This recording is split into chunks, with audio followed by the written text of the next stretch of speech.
Huskers defensive coordinator Tony White has his hands full.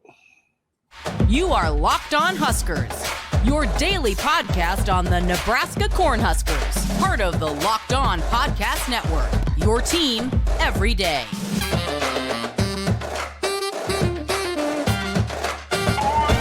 Hey gang, DP here, Locked On Huskers. Thank you for making Locked On Huskers your first watch and listen each and every single day. It's the Thursday before, and it's Beat the Buffaloes week. Lots to talk about over the course of this episode. Plenty to do, but first, Mark Onwell will let them know about Gametime. Thank you, DP. This episode of Locked On Huskers is brought to you by Gametime. Now, if you know me, you know I love a deal, and I hate paying any more than I have to. I'm always tracking down the best bargains for any event that I'm going to. Well, that hunt for tickets just got a whole lot easier thanks to Gametime. Gametime is your place for last-minute ticket deals. Forget planning months out in advance. Gametime has deals on tickets right up until the day of the event. And you can get exclusive flash deals on tickets for football, basketball, baseball, concerts, comedy, theater, and more. The Gametime guarantee means you'll always get the best price. If you find tickets in the same section and row for less than what you paid, Gametime will credit you 110% of the difference. So snag the tickets without the stress with Gametime. Download the Gametime app, create an account, and use code LOCKEDONCollege for $20 off your first purchase. Terms apply. Again, create an account and redeem the code LOCKEDONCollege, all one word, for $20 off. Download Gametime today. Last minute tickets, lowest price, guaranteed. DP, back to you. Appreciate you, Mark. Thank you very much. Lots to cover in this episode of Locked On Huskers. And if you have not, we'll pause. Hit the subscribe button. Get this content on a regular basis. Your Huskers every single day. That's the mission. That's the plan. And we promise you we will be here. Couple of things I want to talk about in this thing. Yesterday, we talked about the Nebraska offense versus Colorado defense. And today, we'll flip the script.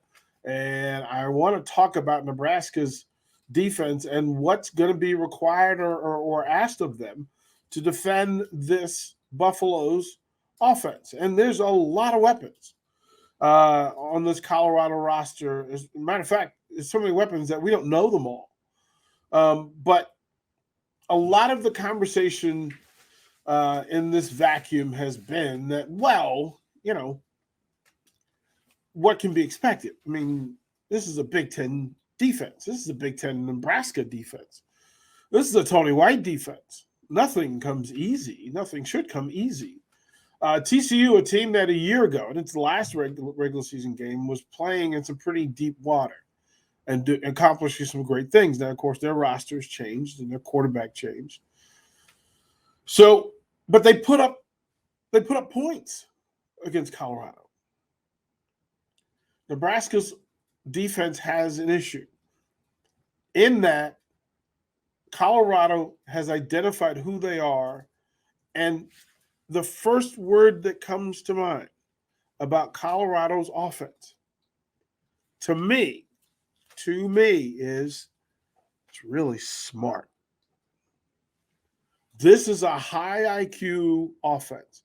The high octane, the high efficiency, the high production happens because it's an intelligent form. Great decisions are made, great weapons are given, and then they execute. But this offense requires that the players involved, the receivers in play, have to be smart. Offensive line has to be smart. Quarterback has to be smart, and the offensive coordinator has to be smart. You had the kind of success against TCU that puts you up offensively with the Georgias and Michigans of the world, the Ohio States of the world. Like, that's how much offense they put on the field against TCU. This is a good TCU defense. This is a veteran TCU defense. And what happened was, well, they were caught off guard and they were kept off guard. Colorado's, I mean, let's be clear. It starts up front. And that's the thing that we get lost in, all of the beauty and glory and all the skill position guys. And look, I'm an offensive skill player, diva. I understand that, you know, the hype happens between the quarterback and the skill positions and the running backs and receivers. I get that. But none of the magic happens unless the real foundational work happens. And for an offensive line that is a junior, a graduate, another graduate at center in front of an elite level sophomore, another graduate at right guard, and another graduate at right tackle. 7 of their top 9 offensive linemen are graduates. Get old, stay old. Like the transfer portal, when folks talk about the transfer portal, what they're missing is that it is an opportunity for each program to fix what ails them and to replenish the cupboard. And what Deion Sanders and the Buffs have done was to go out and get some dudes who had unfinished business, guys with a chip on their shoulder, who didn't get what they wanted where they were. And they can come in and play in the system. And again, it's a straightforward. The offensive line play is stellar because it's basic and good. They don't ask for these dancing bears to choreograph synchronized swimming in a pool and get upside down and flip themselves and point the toe. No, they allow these 320, 300-pound, 280, 315, 305-pound offensive linemen who are grown men in this space to simply punch and drag and maul. Get in the way. What Nebraska defensively is going to have to make a decision on. Death by 1,000 paper cuts, or are you going to attack them on? Do you drop 8 to take away some of the passing lanes and hope that your 3 get enough pressure on an elite quarterback?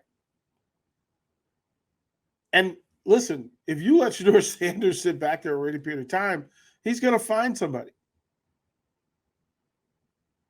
What gets him off the mark is pressure, and Nebraska being able to bring a 4th or bring a 5th and hope that they get there before Sanders gets the ball out of his hands. That's the chess move. That's the power play. Colorado was not frightening on the ground. Ground game didn't really bother TCU. That's a real thing. But Tony White's going to have to make a decision.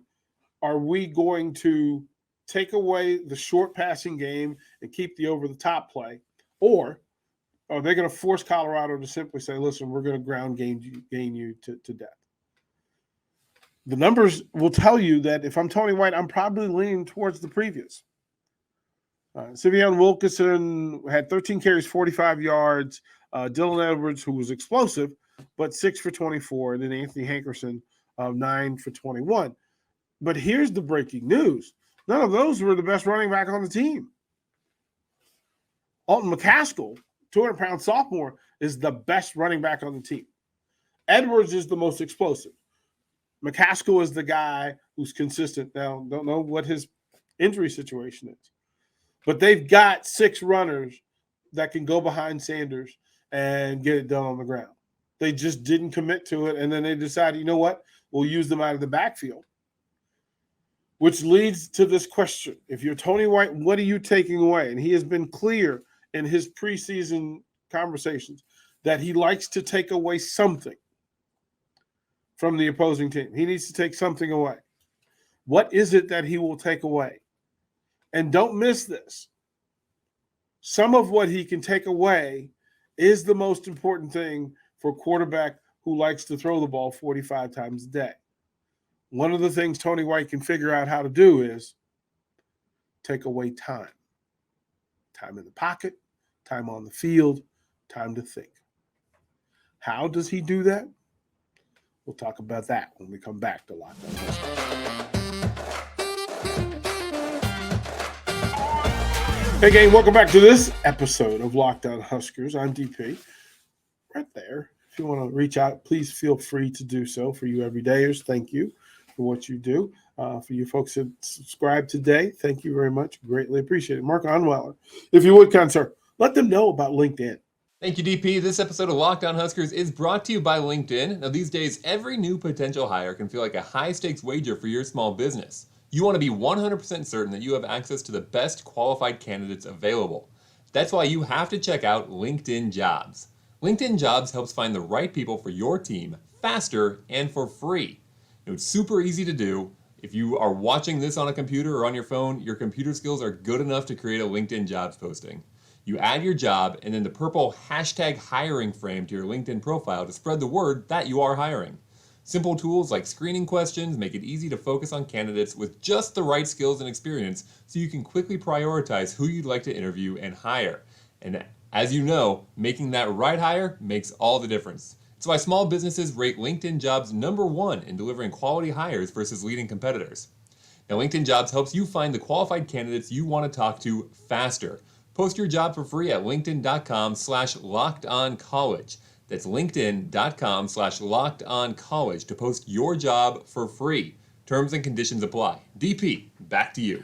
Thank you, sir. We're loading up in this episode of Locked On Huskers.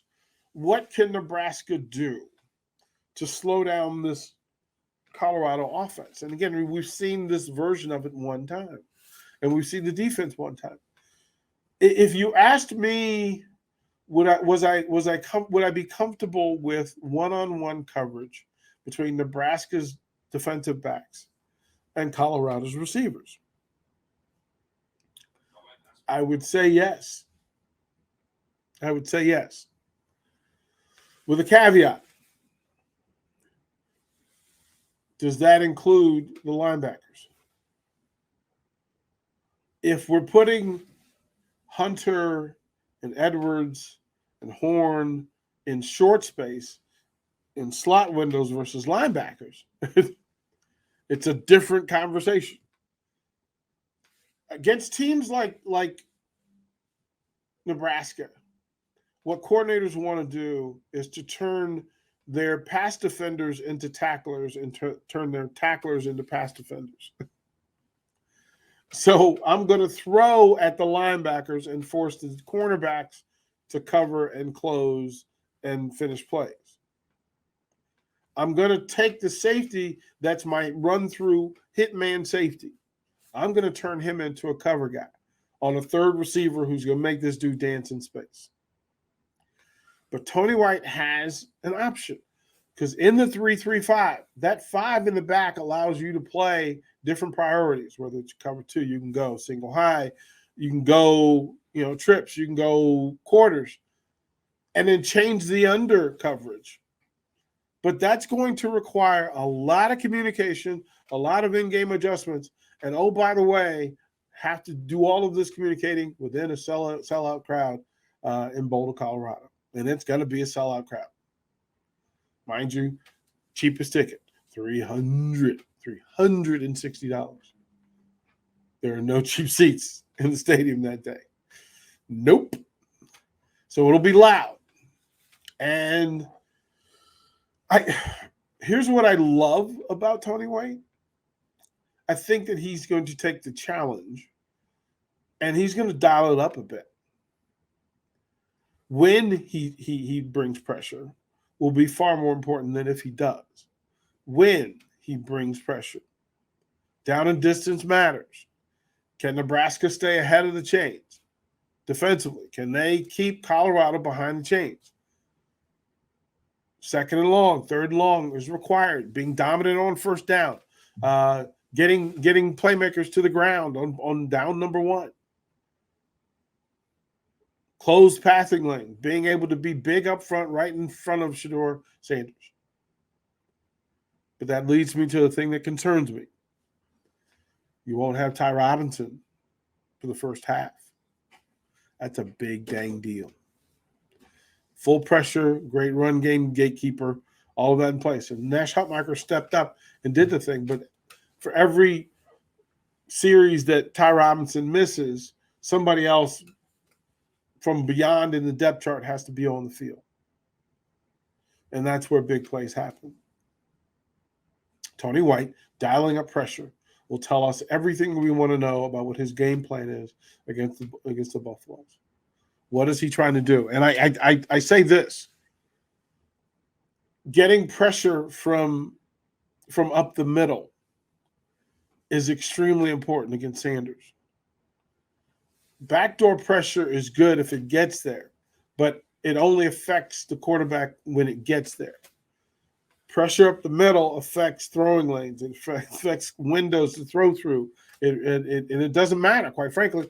I'm going to keep track of a stat that I don't normally mention or that I bring up, but I'm going to tell you how important it is this week. For as many slot throws and throws to the hash mark that Shadeur Sanders threw against TCU, Nebraska's front three, front four, front five, whatever they decide to bring, has a responsibility. Keep track of this number, the number of batted balls at the line of scrimmage. If you can't get home, disrupt. And Nebraska is going to have to look. I understand you may not get to Sanders, you may not get him to the ground. You have to get pressure on him, and you have to move him. If he's allowed to be statuesque back there, he's going to eat you alive. If I can get him on the run to the left, I got a better shot. If I let him roll to the right, he's a sniper. So maintaining pocket pressure, you can use the same pressure and those linebacker blitzes. You can do that in the running game as well. So you're not really limited. But pressure on Sanders is going to be vital. It's important. And listen, we saw the first four receivers from Colorado against TCU all produce, all get third down throws. This was the thing that blew me away, was the number that on third down, he went to 5 different receivers. That's a lot of trust. That's a lot of trust for a lot of dudes in big-time football, to have that many guys that you're willing to trust on third down. Nebraska's ability defensively to get off the field for fourth down, just get off the field, is vital. And circle this one as well. The time of possession will speak volumes. I think it's fair to say that we expect that Colorado will have greater big play ability than Nebraska. They showed that last week, able to strike from anywhere on the field. Nebraska, not so much. We're thinking this is a grind and get it group. This is a group that, well, quite frankly, we're going to be here a minute. It's going to take some work, but we think we can get it done.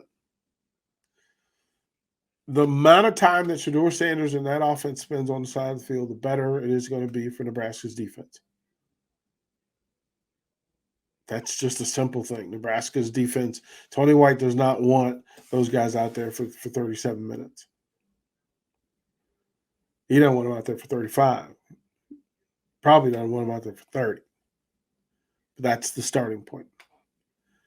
Pressure, causing turnovers, again, passing lane, batted balls in that space, big hands and throwing windows, getting pressure on Sanders. All of those are things that are in play, and they're important. The chess play behind this one, there's going to be a lot of guessing going on. And the battle between Nebraska's defense and Colorado's offense should be a good battle. It should be a good one. Nebraska on defense competes. Colorado on offense, they're effective. Let's see what happens when the two get together. We'll find that out on Saturday toward the break. In closing, I want to talk about some of what Coach Deion Sanders is talking about. Never business. Always business, never personal. He said, nope. This one is personal.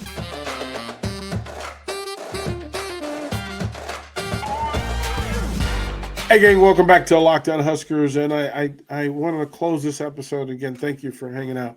But I want to close this episode at Deion's presser and some of the social media content that was put out there. And he was trying to explain to Colorado buffs the rivalry, the value, the importance of playing against Nebraska. And it's a big deal. It's a big deal, so much so that they reiterated that they did not want red in the facility. It means that much. They hate it that much. They wanted no red in the facility. Nothing like a fired up group of angry buffaloes. Like, we've heard all the stories about the raucousness and the craziness of, Colorado fans, but especially when Nebraska comes to town. In Nebraska, it's been a while since they got a win against Colorado. But Deion Sanders made a statement today, and he said, "This is personal. Work like it's personal. Fight like it's personal." My question to you is, put it down in the comments, what do you suggest Nebraska's message be? What is the narrative? Colorado has said, this is personal.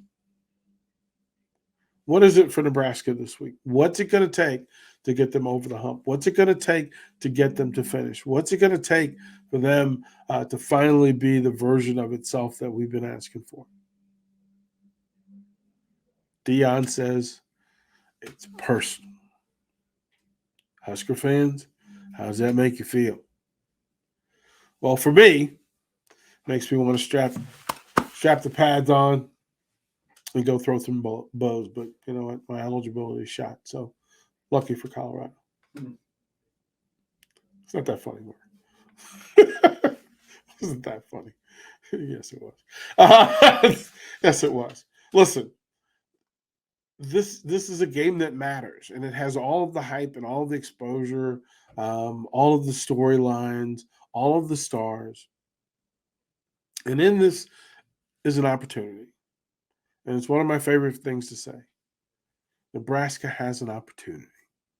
They have an opportunity to change the narrative, change the branding, change the location and elevation of the program by simply doing a thing that they're fully expected to do when this schedule was put out. It has to beat Colorado. And if it does, the entire nation will be watching. They'll be paying attention. They'll be remembering names. And oh, by the way, next year and the next year's recruiting class will be watching this game. It's a statement game. Even if by accident, this is a statement game. Colorado versus Nebraska. Both teams are about to make a statement. Can't wait to find out what those statements are. As we shall. Thank you for making Locked On Huskers your first watch and listen each and every single day. Tomorrow's episode, the crossover. Buffs, Huskers. I'll get it started for you. 3 words. Go Big Red.